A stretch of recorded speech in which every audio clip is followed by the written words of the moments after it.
show you how to collaborate in Gamma AI in 2026. First, open Gamma AI on your PC or laptop and log into your account.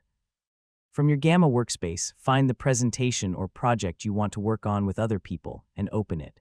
Once your project is open, look for the Share option in the Gamma interface. Click on it to open the collaboration and sharing settings. Now, you can invite other people to work with you.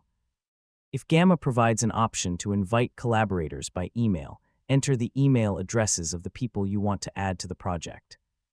Depending on the available permissions, you may be able to control what each person can do. For example, you can give someone permission to view the presentation, leave comments, or edit the content. After sending the invitation, your collaborators can access the project according to the permissions you selected.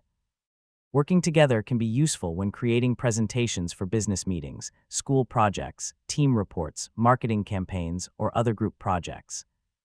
Once your collaborators have access, you can work together on the presentation. Team members can help edit content, improve the design, add images, organize sections, and make other changes.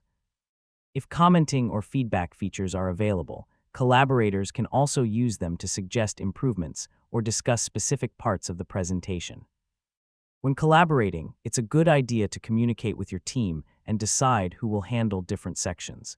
This can help prevent unnecessary changes and make the editing process more organized.